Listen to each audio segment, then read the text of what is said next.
Hello, good morning. ഇന്നത്തെ ക്ലാസ്സിൽ നമ്മൾ മൊഡ്യൂൾ 3 ആണ് സ്റ്റാർട്ട് ചെയ്യുന്നത്. ഇതിൽ നമുക്ക് ആദ്യം പഠിക്കാനുള്ളത് ഇൻഡിറ്റർമിനേറ്റ് സ്ട്രക്ചേഴ്സിനെ കുറിച്ചിട്ടാണ്. Okay, introduction to force method of analysis ഇതിൽ വരുന്നുണ്ട്. ഇതിൽ നമുക്ക് സ്റ്റാറ്റിക് ഇൻഡിറ്റർമിനസി എന്താണെന്ന് അറിയണം. പിന്നെ analysis of statically indeterminate structures using Castigliano's second theorem, minimum strain energy method, പിന്നെ മിനിമം സ്ട്രെയിൻ എനർജി മെത്തേഡ്, ആ രണ്ട് മെത്തേഡ് നമുക്ക് ഇവിടെ ഉണ്ട്. പിന്നെ നമുക്ക് മെത്തേഡ് ഓഫ് കൺസിസ്റ്റന്റ് ഡിഫോർമേഷൻ ആണ് വരുന്നത്. ഓക്കെ, അപ്പോൾ ഇതൊക്കെയാണ് നമ്മൾ ഇതിൽ പഠിക്കാനുള്ളത്. നമുക്ക് മോഡ്യൂളിലേക്ക് സ്റ്റാർട്ട് ചെയ്യാം. നെക്സ്റ്റ് നമ്മൾ നമ്മുടെ ഫസ്റ്റ് ടോപ്പിക്കായ introduction to force method of analysis start ചെയ്യാൻ പോവുകയാണ്. അത് സ്റ്റാർട്ട് ചെയ്യുന്നതിന് മുമ്പ് നമുക്ക് സ്ട്രക്ചറുകളെ പറ്റിയിട്ട് ഒരു ഐഡിയ വേണം. സ്ട്രക്ചറിനെ രണ്ടായിട്ട് ക്ലാസിഫൈ ചെയ്യാം. ഒന്ന് എന്ന് പറയുന്നത് സ്റ്റാറ്റിക്കലി ഡിറ്റർമിനേറ്റ് സ്ട്രക്ചർ, അതായത് സ്റ്റാറ്റിക്കലി ഡിറ്റർമിനേറ്റ്. അപ്പം അതിൻ്റെ ഡെഫിനേഷൻ എന്താണ്? Structures that can be analysed with the help of equations of static equilibrium alone. നമുക്ക് സ്റ്റാറ്റിക് ഇക്വിലിബ്രിയം ഇക്വേഷൻസ് ഉണ്ട്, നമ്മൾ പഠിച്ചിട്ടുണ്ട്. എന്തൊക്കെയായിരുന്നു? Sigma F X is equal to 0, sigma F Y is equal to 0, moment about a hinge is equal to 0. നമ്മൾ shear force bending moment diagram ഒക്കെ കാണാൻ നേരമൊക്കെ use ചെയ്തിട്ടുള്ള ഇക്വേഷൻസ് ആണ്. അതിനാണ് എന്ത് പറയുക? Static equilibrium equations. ഈ സ്റ്റാറ്റിക് ഇക്വിലിബ്രിയം ഇക്വേഷൻസ് വെച്ചിട്ട് നമുക്ക് ഫോഴ്സുകളും മൊമെന്റുകളും ഒക്കെ കാൽക്കുലേറ്റ് ചെയ്യാൻ പറ്റുവാണെങ്കിൽ അങ്ങനെയുള്ള സ്ട്രക്ചേഴ്സിനാണ് നമ്മൾ സ്റ്റാറ്റിക്കലി ഡിറ്റർമിനേറ്റ് സ്ട്രക്ചേഴ്സ് എന്ന് പറയാം. അതിന്റെ എക്സാമ്പിൾസ് ഏതൊക്കെയാണ്? ക്യാൻലിവർ ബീം, പിന്നെ സിംപ്ലി സപ്പോർട്ടഡ്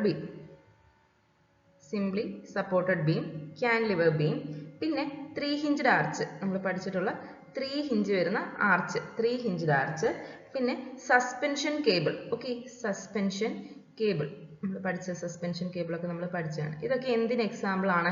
സ്റ്റാറ്റിക്കലി ഡിറ്റർമിനേറ്റ് സ്ട്രക്ചറിന്റെ എക്സാമ്പിൾസ് ആണ്. നെക്സ്റ്റ് നമ്മൾ ഡിസ്കസ് ചെയ്യുന്നത് സ്റ്റാറ്റിക്കലി ഇൻഡിറ്റർമിനേറ്റ് സ്ട്രക്ചറുകളെ കുറിച്ചിട്ടാണ്. എന്താണ് സ്റ്റാറ്റിക്കലി ഇൻഡിറ്റർമിനേറ്റ് സ്ട്രക്ചർ എന്ന് പറഞ്ഞു കഴിഞ്ഞാൽ? A structure whose reaction components or internal stresses cannot be established by using equations of static equilibrium alone. അതായത് എന്താണ്? Static equilibrium equations are not sufficient for finding out the reactions and internal stresses. So those type of structures are known as statically indeterminate structures. ഈ statically indeterminate സ്ട്രക്ചറുകളുടെ ഒരു പ്രത്യേകത എന്ത് വെച്ച് കഴിഞ്ഞാൽ അവിടെ വരുന്ന നമ്പർ ഓഫ് അൺനോൺസ് എന്ന് പറയുന്നത്, നമുക്ക് കണ്ടുപിടിക്കേണ്ട ഫോഴ്സ് റിയാക്ഷനുകളൊക്കെ വളരെ കൂടുതലായിരിക്കും. It will be greater than the number of equilibrium equation. നമുക്ക് നമ്പർ ഓഫ് ഇക്വിലിബ്രിയം ഇക്വേഷൻസ് 3 ആണെങ്കിൽ നമ്മുടെ നമ്പർ ഓഫ് അൺനോൺസ് എന്ന് പറയുന്നത് 5 or 4 ഒക്കെ ആണ്. ഓക്കെ, കൂടുതലായിരിക്കും. ഓക്കെ, അപ്പൊ ഇങ്ങനെ 5 or 4 ഒക്കെ അൺനോൺസിന്റെ കാര്യം കൂടുമ്പോൾ നമുക്ക് ഇക്വിലിബ്രിയം ഇക്വേഷൻസ് 3 എല്ലാം അവൈലബിൾ ആയിരിക്കത്തുള്ളൂ. അപ്പൊ നമ്മൾ എന്ത് ചെയ്യും? നമുക്ക് അഡീഷണൽ ഇക്വേഷൻസ് യൂസ് ചെയ്യേണ്ടി വരും. Okay, we need some additional equations based on which condition? Based on compatibility condition and consistent deformation shall be used to solve those additional unknowns. Okay, used to find out those additional unknowns. Okay, അപ്പോൾ അങ്ങനെയുള്ള സ്ട്രക്ചേഴ്സിനെയാണ് നമ്മൾ statically indeterminate സ്ട്രക്ചറുകൾ എന്ന് പറയാം. Next നമ്മൾ പറയുന്നത് degree of static indeterminacy. ഇപ്പൊ degree of static indeterminacy എന്ന് പറഞ്ഞു കഴിഞ്ഞാൽ നമ്മൾ സ്റ്റാറ്റിക് ഇൻഡിറ്റർമിനസി ഒരു നമ്പറായിട്ട് റെപ്രസെന്റ് ചെയ്യണം. അതിന് വേണ്ടിയിട്ട് നമ്മൾ എന്ത് ചെയ്യും? നമുക്ക് സ്റ്റാറ്റിക് ഇക്വിലിബ്രിയം ഇക്വേഷൻസ് ഉണ്ട്. നമ്മുടെ sigma F X is equal to 0, sigma F Y is equal to 0, sigma F Z is equal to 0. These are static equilibrium equations. Okay, അപ്പൊ നമ്മൾ ചെക്ക് ചെയ്യാണ് in addition to this static equilibrium equations are static equilibrium equation എത്ര equations അവിടെ ഉണ്ട്, അല്ലെങ്കിൽ എത്ര equations needed ആണ്. Okay, നമ്മുടെ സ്ട്രക്ചറിനെ കംപ്ലീറ്റ്ലി അനലൈസ് ചെയ്യാൻ വേണ്ടിയിട്ട് നമ്മൾ എത്ര ഇക്വേഷൻസ് വേണം, സ്റ്റാറ്റിക് ഇക്വിലിബ്രിയം ഇക്വേഷൻസ് കൂടാതെ എത്ര ഇക്വേഷൻസ് കൂടെ നമുക്ക് വേണം നമ്മുടെ സ്ട്രക്ചറിനെ കംപ്ലീറ്റ്ലി അനലൈസ് ചെയ്യാൻ. അതിനാണ് നമ്മൾ ഡിഗ്രി ഓഫ് സ്റ്റാറ്റിക് ഇൻഡിറ്റർമിനസി എന്ന് പറയാം. ഓക്കെ, അപ്പോൾ നമുക്ക് ഡെഫിനേഷൻ ആയിട്ട് പറയുകയാണെങ്കിൽ equations in addition to static equilibrium equations needed to completely analyze our structure or completely analyze the statically indeterminate structure. So the equations needed in addition to this static equilibrium equations is known as degree of static indeterminacy. Okay, അപ്പോൾ degree of static indeterminacy കാണാനുള്ള equation എന്ന് പറയുന്നത് നമുക്ക് number of unknowns ഉണ്ട്. Number of അൺനോൺസിൽ നിന്ന് static equilibrium equations minus ചെയ്യണം. Okay, so number of unknowns minus static equilibrium equations will give you the static indeterminacy. Okay, and the static indeterminacy can be represented as the sum of external static indeterminacy and internal static indeterminacy. Okay, അപ്പൊ ഈ external static indeterminacy അല്ലെങ്കിൽ internal static indeterminacy എന്ന് പറഞ്ഞാൽ എന്താണ്? External static indeterminacy എന്ന് പറഞ്ഞു കഴിഞ്ഞാൽ ഒരു കണ്ടീഷൻ ആണ്. ആ കണ്ടീഷനിൽ നമുക്ക് എത്ര number of external reaction forces exceeds the number of available equilibrium equation. അപ്പൊ നമ്മൾ എക്സ്റ്റേണൽ റിയാക്ഷൻ ഫോഴ്സസ് കൗണ്ട് ചെയ്യും. അത് കഴിഞ്ഞിട്ട് എത്ര നമ്മുടെ അവൈലബിൾ ഇക്വിലിബ്രിയം ഇക്വേഷൻസിനെക്കാട്ടിൽ എത്ര റിയാക്ഷൻസ് അല്ലെങ്കിൽ എത്ര എക്സ്റ്റേണൽ റിയാക്ഷൻസ് കൂടുതലുണ്ട് എന്ന് നമ്മൾ ചെക്ക് ചെയ്യും. ഓക്കെ, ഇന്റേണൽ ഇൻഡിറ്റർമിനസി എന്ന് പറയുമ്പോഴത്തേനും നമ്മൾ പറയുന്നത് എന്താണ്? ഒരു കണ്ടീഷൻ ആണ്. അവിടെ നമ്പർ ഓഫ് ഇന്റേണൽ മെമ്പേഴ്സ് അല്ലെങ്കിൽ കണക്ഷൻസ് അതൊക്കെ എന്താണ്? നമുക്ക് ഒരു സ്റ്റേബിൾ സ്ട്രക്ചർ ആകുന്നതിനെക്കാട്ടിലും ആ ഒരു സ്റ്റേബിൾ സ്ട്രക്ചറിന് ഒരു ഇത്ര നമ്പർ ഓഫ് മെമ്പേഴ്സ് വേണം. അതിൽ കൂടുതൽ എത്ര മെമ്പേഴ്സ് അവിടെ അവൈലബിൾ ആണ്, ഓക്കെ, അല്ലെങ്കിൽ എത്ര മെമ്പർ കുറവാണ്. ഇതൊക്കെയാണ് നമ്മൾ ഇന്റേണൽ സ്റ്റാറ്റിക് ഇൻഡിറ്റർമിനസി എന്ന് പറയുന്നത്. ഓക്കെ, നെക്സ്റ്റ് നമ്മൾ എക്സ്റ്റേണൽ ഇൻഡിറ്റർമിനസിയുടെ ഇക്വേഷൻ ആണ് പറയാൻ പോകുന്നത്. ഓക്കെ, അപ്പൊ എക്സ്റ്റേണൽ ഇൻഡിറ്റർമിനസിനെ നമ്മൾ റെപ്രസെന്റ് ചെയ്യുന്നത് എങ്ങനെയാണ്? Degree of static indeterminacy external. Okay, അപ്പോൾ degree of static indeterminacy external for plane frame the equation is r-3 and for space frame the equation is r-6. ഇവിടെ r എന്ന് പറഞ്ഞാൽ എന്താണ്? r is the reaction components. r is reaction components. Okay, ഇനി plain frame space frame തമ്മിലുള്ള difference എന്താണ്? Plain frame എന്ന് പറയുമ്പോൾ ഒരു 2D സ്ട്രക്ചറൽ സിസ്റ്റം ആണ്. ഓക്കെ, അവിടെ മെമ്പേഴ്സും ലോഡ്സും എല്ലാം സെയിം പ്ലെയിനിലായിരിക്കും. ഓക്കെ, ഇനി ഒരു സ്പേസ് ഫ്രെയിം എന്ന് പറയുമ്പോൾ എന്തായിരിക്കും? അതൊരു 3D സ്ട്രക്ചറൽ സിസ്റ്റം ആയിരിക്കും. ഓക്കെ, ഒരു 3 ഡയമെൻഷണൽ സ്പേസിലായിരിക്കും നമുക്ക് ഉണ്ടാവുക. ഓക്കെ അല്ലേ? നെക്സ്റ്റ് നമ്മൾ പറയുന്നത് ഇന്റേണൽ ഇൻഡിറ്റർമിനസിയെ കുറിച്ചിട്ടാണ്. ഓക്കെ, അപ്പൊ ഇന്റേണൽ ഇൻഡിറ്റർമിനസി പിൻ ജോയിന്റഡ് പ്ലെയിൻ ഫ്രെയിം ആണെങ്കിൽ എങ്ങനെയാണ് വരുന്നത്? എന്താണ് അതിന്റെ ഇക്വേഷൻ? പിൻ ജോയിന്റഡ് എന്ന് പറഞ്ഞു കഴിഞ്ഞാൽ ഒരു ഡ്രസ്സ് പോലെ പിൻ ജോയിന്റഡ് ആയിരിക്കും. അവിടെ മെമ്പറിൽ ഉള്ള വരുന്ന ഫോഴ്സസ് എന്ന് പറയുന്നത് ടെൻഷൻ ആൻഡ് കംപ്രഷൻ ആയിരിക്കും മെയിൻലി.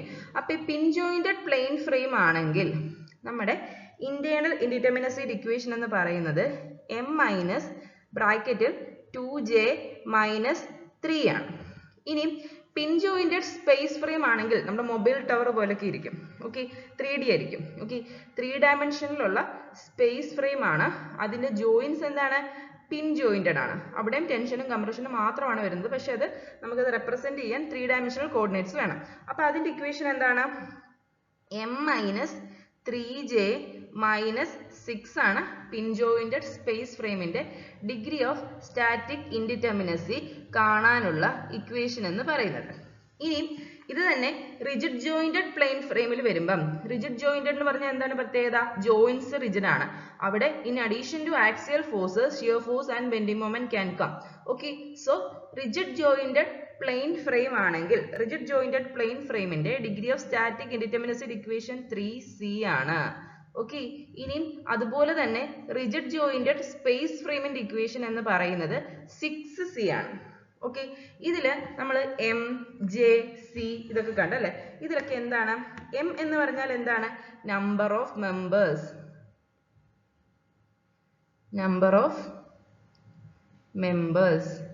j എന്ന് പറഞ്ഞാൽ എന്താണ്? Number of joints in pin jointed frame.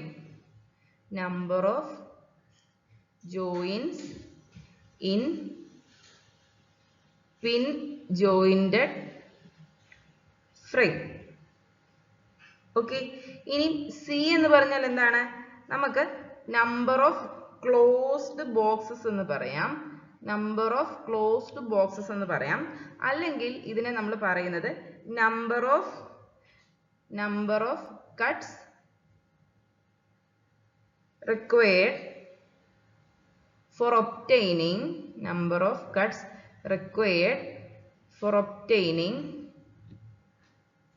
an open configuration എന്ന് പറയാം. number of cuts required for obtaining an open configuration. നമുക്ക് അതിനെ ഒരു ഓപ്പൺ സ്ട്രക്ചർ ആക്കണമെങ്കിൽ നമ്മൾ ആ സ്ട്രക്ചറിൽ എത്ര കട്ട് കൊടുക്കണം? ഇതിനാണ് എന്ത് പറയാം? C എന്ന് പറയാം. നമ്മൾ പ്രോബ്ലം ഒക്കെ ചെയ്യുമ്പോൾ നിങ്ങൾക്ക് അത് കുറച്ചുകൂടെ ക്ലിയർ ആവും. ഇപ്പൊ ഇക്വേഷൻസ് മാത്രം ഓർത്തിരിക്കും. നെക്സ്റ്റ് നമ്മൾ പറയുന്നത് സ്റ്റാറ്റിക് ഇൻഡിറ്റർമിനസി കാണാനുള്ള സിംപ്ലിഫൈഡ് ഫോർമുലാസ് ആണ് പറയാം.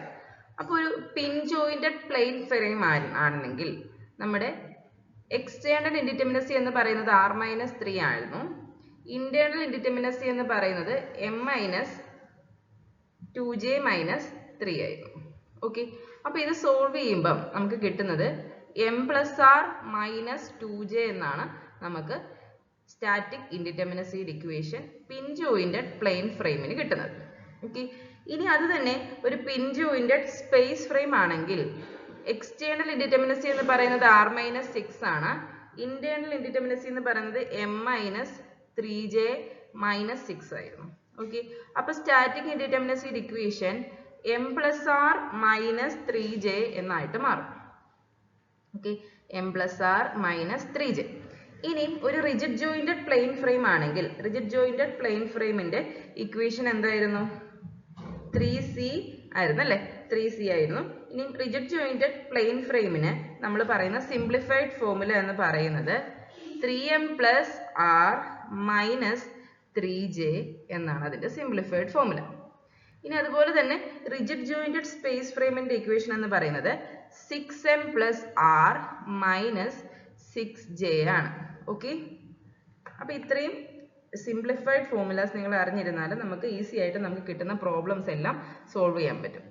റിജിഡ് ജോയിന്റഡ് പ്ലെയിൻ ഫ്രെയിമിന്റെ പിൻ ജോയിന്റിനെ നമുക്ക് ഇക്വേഷനിൽ നിന്ന് ഫോം ചെയ്യാം. റിജിഡ് ജോയിന്റിനെ നിങ്ങൾ പഠിച്ചിരിക്കണം. 3m+r-3j, 6m+r-6j. ഇതിൽ m എന്ന് പറയുന്നത് എന്താണ്? നമ്പർ ഓഫ് മെമ്പർ ഫോഴ്സസ് ആണ്. r എന്ന് പറയുന്നത് റിയാക്ഷൻ കമ്പോണൻസ് ആണ്. j എന്ന് പറയുന്നത് നമ്പർ ഓഫ് ജോയിന്റ്സ് ആണ്. നെക്സ്റ്റ് നമ്മൾ പറയുന്നത് ഇന്റേണൽ പിൻ അല്ലെങ്കിൽ ഇന്റേണൽ ഹിഞ്ച് എന്നാണ്. ഓക്കെ, അപ്പൊ ഇന്റേണൽ പിൻ അല്ലെങ്കിൽ ഇന്റേണൽ ഹിഞ്ച് നമ്മൾ കണ്ടിട്ടുണ്ട് അല്ലെ? 3 ഹിഞ്ച്ഡ് ആർച്ചിലൊക്കെ നമ്മൾ കണ്ടിട്ടുണ്ട്. അല്ലെങ്കിൽ നമ്മൾ 2 സ്പാൻ സസ്പെൻഷൻ ബ്രിഡ്ജ് നടുക്ക് ഹിഞ്ച് വരുന്നതൊക്കെ നമ്മൾ പഠിച്ചിട്ടുണ്ട് അല്ലേ? അപ്പൊ അതിനകത്ത് ഇന്റേണൽ പിൻ അല്ലെങ്കിൽ ഇന്റേണൽ ഹിഞ്ച് എന്ന് പറഞ്ഞു കഴിഞ്ഞാൽ അതൊരു സ്ട്രക്ചറൽ ഫീച്ചർ ആണ്. അതിന്റെ ഒരു പ്രത്യേകത എന്താണ്? It allows rotation between connected members. രണ്ട് മെമ്പേഴ്സ് തമ്മിൽ റൊട്ടേഷൻ എന്ത് ചെയ്യും? അലോ ചെയ്യും. പക്ഷെ ആ ഒരു ഇന്റേണൽ ഹിഞ്ചിന് മൊമെന്റിനെ റെസിസ്റ്റ് ചെയ്യാൻ പറ്റത്തില്ല. ഓക്കെ, രണ്ട് പാർട്ടിൽ ഈ ഒരു ഇന്റേണൽ ഹിഞ്ചിന് രണ്ട് സൈഡിൽ വരുന്ന രണ്ട് മെമ്പേഴ്സിനും റൊട്ടേഷൻ പോസിബിൾ ആയിരിക്കും. അതുപോലെ തന്നെ ഇതിന് ആക്സിയൽ ഫോഴ്സ്, ഷിയർ ഫോഴ്സ് ഒക്കെ ട്രാൻസ്ഫർ ചെയ്യാനും പറ്റും. പക്ഷെ എന്തിനെ ട്രാൻസ്ഫർ ചെയ്യാൻ പറ്റത്തില്ല? ബെൻഡിങ് മൊമെന്റിനെ ട്രാൻസ്ഫർ ചെയ്യാൻ പറ്റത്തില്ല.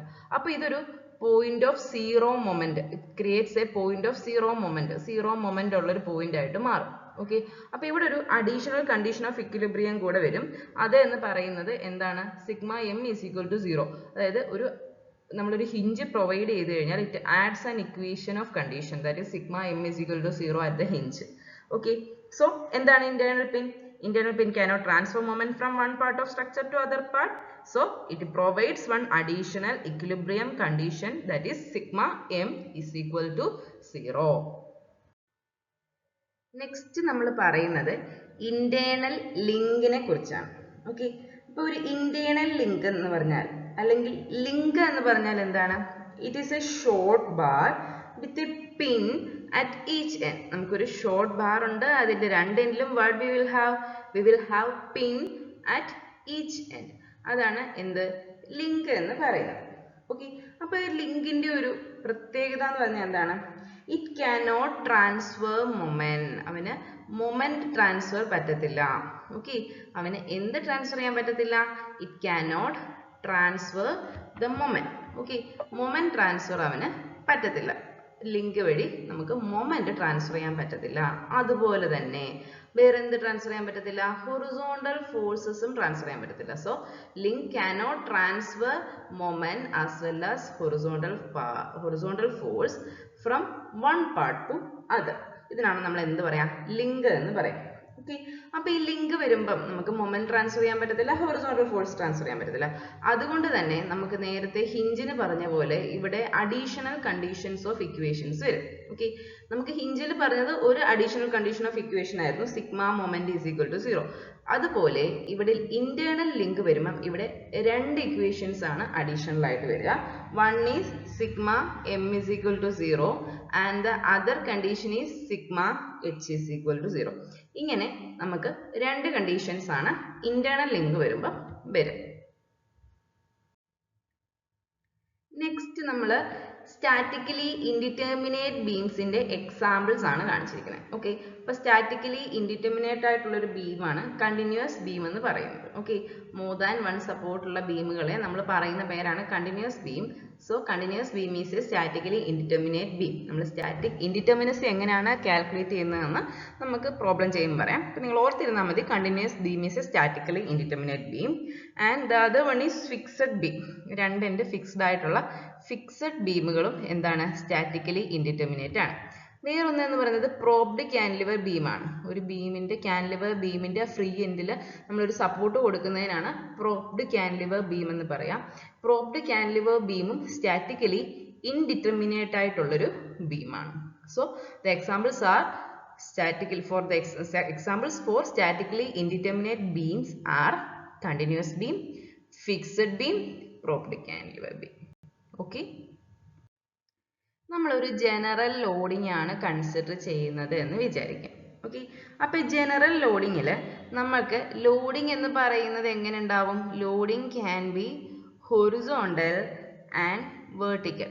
Okay, so our loading can be horizontal loads or vertical loads. Okay, ഇപ്പോൾ രണ്ട് സെറ്റ് ഓഫ് ലോഡ്സും വരുവാണെങ്കിൽ നമുക്ക് ഇക്വിലിബ്രിയം ഇക്വേഷൻസ് എന്ന് പറയുന്നത്, നമ്പർ ഓഫ് ഇക്വിലിബ്രിയം ഇക്വേഷൻസ് എന്ന് പറയുന്നത് എത്ര എണ്ണമായിരിക്കും? 3 എണ്ണമായിരിക്കും. 3 ഇക്വിലിബ്രിയം ഇക്വേഷൻസ് ഉണ്ടായിരിക്കും നമുക്ക്. ഏതൊക്കെയാണ്? What are the equilibrium equations? First one is sigma vertical force is equal to 0 and the second one is sigma horizontal force equal to 0 and the third equilibrium equation is sigma moment about a point is equal to 0. So we have 3 equilibrium equations in case of general loading which is having both horizontal and vertical components of forces. Okay, ഇനി നമ്മൾ vertical loading മാത്രമേ consider ചെയ്യുന്നുള്ളൂ, നമ്മുടെ ബീമിൽ vertical loading മാത്രമേ വരുന്നുള്ളൂ, അല്ലെ നമ്മുടെ സ്ട്രക്ചറിൽ വേർട്ടിക്കൽ ലോഡിംഗ് മാത്രമേ വരുന്നുള്ളൂ. അങ്ങനെ ആകുവാണെങ്കിൽ ഓക്കെ, ബീമിൽ എന്ത് മാത്രമേ വരുന്നുള്ളൂ? വേർട്ടിക്കൽ ഫോഴ്സസ് മാത്രമേ വരുന്നുള്ളൂ.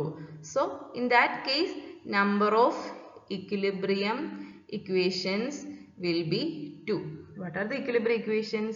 We are having first equilibrium equation, that is sigma v is equal to 0 and the second equilibrium equations will be sigma m is equal to. So we will be having 2 equations here in case of vertical loading and we will be having 3 equations in case of general loading. നമുക്ക് ഓരോ type support വരുമ്പം number of reactions എങ്ങനെയാണ് വരുന്നത് എന്ന് നോക്കാം. Okay, if I am having a fixed support, then the total number of reactions will be 2 reactions and 1 moment. So the total number of reactions can be taken as 3. Okay, and നമ്മൾ support r minus 3 എന്നൊക്കെ എടുക്കുമ്പോൾ r കാണത്തില്ലേ, number of reaction components, that is 3. Next, pin joint support ആവുമ്പോൾ we will be having 2 reactions and the number of reactions is 2. And in case of roller support only 1 reaction is there and in case of free end no reactions are there, r is equal to 0. And in case of vertical shear release support, this is a vertical shear release support, so it is having 2 reactions. And in case of horizontal shear release support also we are having number of reaction 2. So ഈ number of reactions ഓർത്തിരിക്കണം, നമുക്ക് problem ചെയ്യാനായിട്ട് ആവശ്യമായിട്ട് വരും. Next നമുക്കൊരു ബീമിൻ്റെ problem നോക്കാം. ഒരു ബീമിൽ നമുക്ക് ഈ എൻഡ് ഫിക്സഡ് ആണ്, ഒരു റോളർ സപ്പോർട്ട് ഉണ്ട്, വേറൊരു റോളർ സപ്പോർട്ട് ഉണ്ട്, 2 വേർട്ടിക്കൽ ലോഡ്സ് ഉണ്ട്, ഒരു UDL ഉണ്ട്. ഓക്കെ, നമുക്ക് degree of static indeterminacy, external static indeterminacy എത്രയാണെന്ന് നോക്കാം. ഓക്കെ, അപ്പോൾ എക്സ്റ്റേണൽ സ്റ്റാറ്റിക് ഇൻഡിറ്റർമിനസി കാണാനുള്ള ഇക്വേഷൻ നമ്മൾ r - 3 എന്നാണ് പഠിച്ചത് അല്ലേ, ബീമൊക്കെ ആകുമ്പോൾ, അല്ലെങ്കിൽ ജനറൽ ലോഡിങ്ങിന് r - 3 ആയിരുന്നു. ഓക്കെ, general loading എന്ന് പറയുമ്പോൾ both horizontal and vertical loads are there, but here എന്താണ് situation? Only vertical load is there. So the equation comes to r - 2. For vertical loading the equation is r - 2. Okay, so നമുക്ക് r കണ്ടുപിടിക്കണം.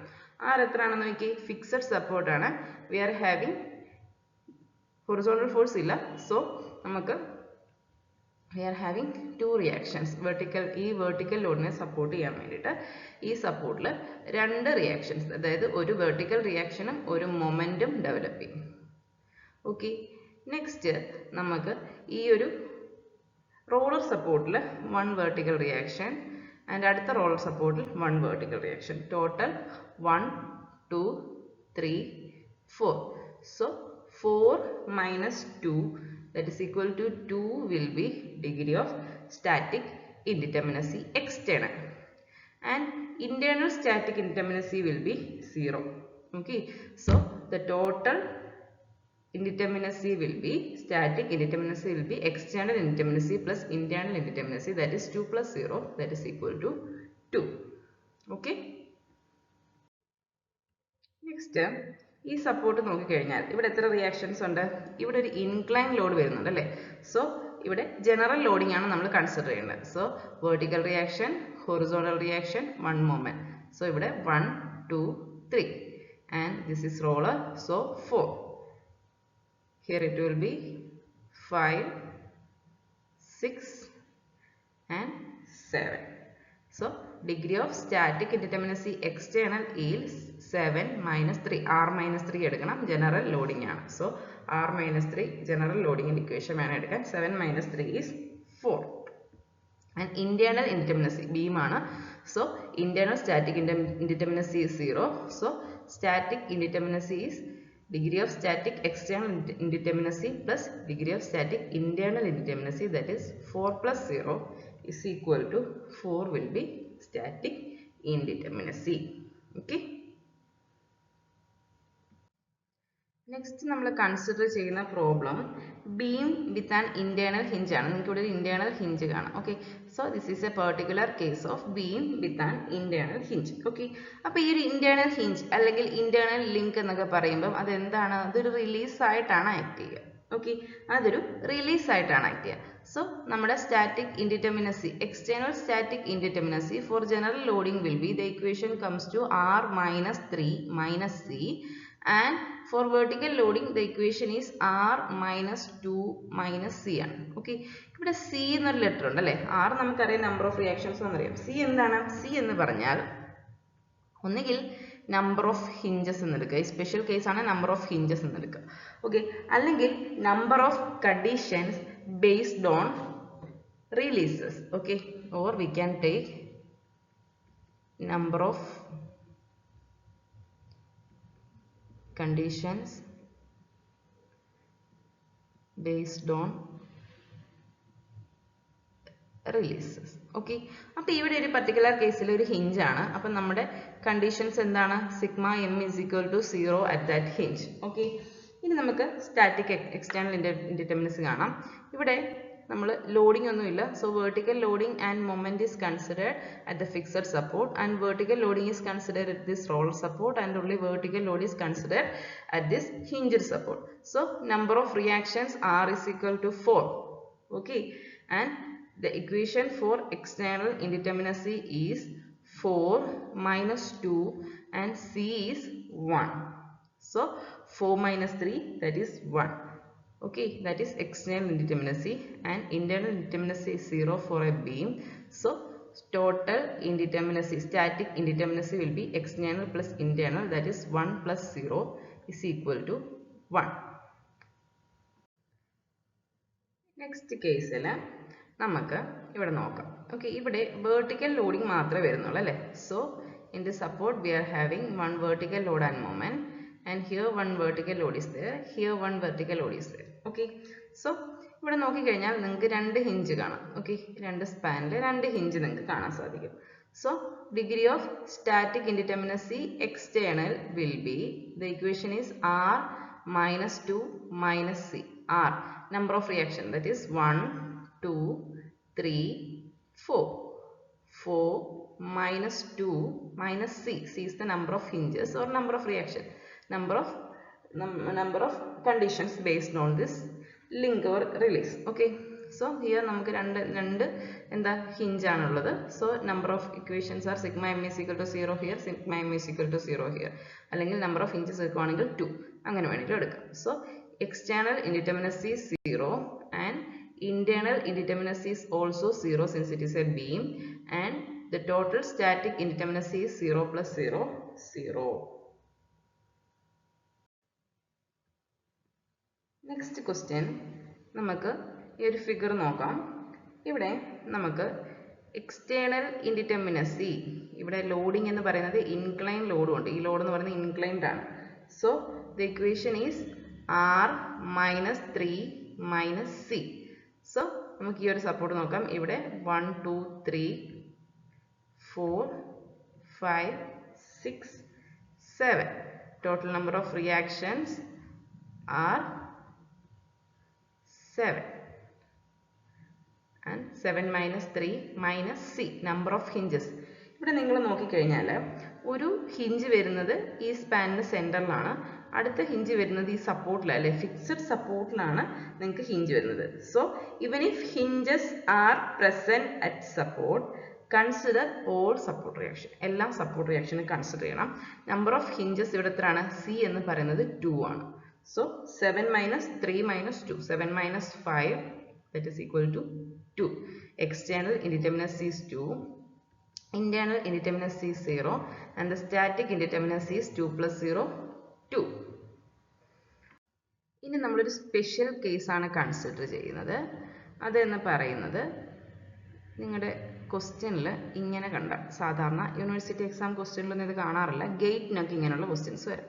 Okay, so ഇങ്ങനെ ഒരു figure കണ്ടു കഴിഞ്ഞാൽ ഇത് എന്താണ്, this is torsional spring. Okay, ഇതെന്താണ്, ഒരു ടോർഷണൽ സ്പ്രിംഗ് ആണ്. സോ ഒരു ടോർഷണൽ സ്പ്രിംഗ് നമ്മൾ കണ്ടു കഴിഞ്ഞാൽ ഇത് എങ്ങനെയായിരിക്കും ബിഹേവ് ചെയ്യുക, it behaves like A fixed support. Okay, so ഒരു ഫിക്സഡ് സപ്പോർട്ട് പോലെ നമ്മൾ ആ ടോർഷണൽ സ്പ്രിങ്ങിനെ കൺസിഡർ ചെയ്യണം. ഓക്കെ, ഇനിയും ഇതല്ല, നമുക്ക് ചില കേസുകളിൽ ഇങ്ങനെ കാണിക്കും. ഓക്കെ, നിങ്ങൾ സ്പ്രിങ്ങിനെ ഇങ്ങനെ റെപ്രസെൻറ്റ് ചെയ്യും അല്ലേ. അപ്പോൾ ഒരു സ്പ്രിങ് പോലെ റെപ്രസെൻറ്റ് ചെയ്ത് കഴിഞ്ഞാൽ, ഏതെങ്കിലും ഒരു സപ്പോർട്ട് ഒരു സ്പ്രിങ്ങിൽ കൊടുത്തു കഴിഞ്ഞാൽ, okay, spring behaves like A roller support. Okay, behaves like roller support. Okay, so നമ്മൾ എന്ത് കൺസിഡർ ചെയ്യണം, വെർട്ടിക്കൽ റിയാക്ഷൻ കൺസിഡർ ചെയ്യണം for each vertical spring. Okay, അപ്പോൾ ഞാനിപ്പോൾ ഒരു സ്ട്രക്ചർ വരച്ച് കാണിക്കാം. നമുക്ക് ഒരു ടോർഷണൽ സ്പ്രിംഗ് ഉണ്ട്, സ്പാൻ ഇങ്ങനെ പോവാണ്. ഇവിടെ നിങ്ങൾക്ക് 3 സ്പ്രിംഗ് കാണിച്ചിട്ടുണ്ട്. ഇങ്ങനൊരു സ്ട്രക്ചർ വരുവാണെങ്കിൽ ഇതിനെ നമ്മളൊരു ഇക്വലന്റ് സ്ട്രക്ചർ ആക്കിയിട്ട് വേണം നിങ്ങൾ സോൾവ് ചെയ്യാൻ. അപ്പോൾ ഇക്വലന്റ് സ്ട്രക്ചറിൽ നമുക്ക് ആദ്യം എന്താണ് ഇവിടെ ഉള്ളത്, ഇവിടെ ഒരു ടോർഷണൽ സ്പ്രിംഗ് ആണല്ലേ, ടോർഷണൽ സ്പ്രിങ്ങും ഒരു സ്പ്രിങ്ങും വരുന്നുണ്ട്. അപ്പോൾ ആ ടോർഷണൽ സ്പ്രിങ് വരുന്ന ആ ഒരു സെക്ഷൻ ഞാൻ എന്തായിട്ട് കൺസിഡർ ചെയ്യും, അതൊരു ഫിക്സഡ് സപ്പോർട്ടായിട്ട് കൺസിഡർ ചെയ്യും. ഓക്കെ, നെക്സ്റ്റ് ഈ ഒരു സ്പ്രിങ് വരുന്ന സെക്ഷൻ എന്ന് പറയുന്നത് എന്താ, സ്പ്രിങ് ആണ്. സോ റോളർ സപ്പോർട്ടായിട്ട് കൺസിഡർ ചെയ്യും. അടുത്ത സ്പ്രിങ് വരുന്ന സെക്ഷന് നമ്മൾ റോളർ സപ്പോർട്ടായിട്ട് കൺസിഡർ ചെയ്യും. ഇങ്ങനെ ഒരു ഇക്വലന്റ് സ്ട്രക്ചർ ആക്കി മാറ്റിയതിന് ശേഷമായിരിക്കും നമ്മൾ ഈ സ്ട്രക്ചറിന്റെ സ്റ്റാറ്റിക് ഇൻഡിറ്റർമിനസി കണക്കാക്കുക. ഓക്കെ, നെക്സ്റ്റ് നമ്മൾ പറയുന്നത് ക്ലോസ്ഡ് സെൽസിന്റെ കാര്യമാണ്. ക്ലോസ്ഡ് സെൽസ് എന്ന് പറയുന്നത് സർക്കുലർ ഷേപ്പ് ആവാം, അല്ലെങ്കിൽ ഒരു ട്രപ്പിസിയം ഷേപ്പ് ആവാം, ഓക്കെ, അല്ലെങ്കിൽ ഒരു പെന്റഗൺ ഉള്ള ഷേപ്പ് ആവാം. ഓക്കെ, ഇനി ഒരു റാൻഡം ഷേപ്പ് ആവാം, എനി ഷേപ്പ് ആവാം. അപ്പോൾ ഇതുപോലുള്ള ക്ലോസ്ഡ് സെൽസുകളിൽ degree of static indeterminacy will be 3. So നമുക്കൊരു നോട്ടായിട്ട് വേണം എഴുതാം. Note, degree of static indeterminacy for a closed cell is what, closed cell is 3. Okay, so ഇത്രയും കാര്യങ്ങളാണ് നമ്മൾ ഒരു ബീമിൻ്റെ സ്റ്റാറ്റിക് ഇൻഡിറ്റർമിനസി കാണുമ്പോൾ ശ്രദ്ധിക്കേണ്ടത്.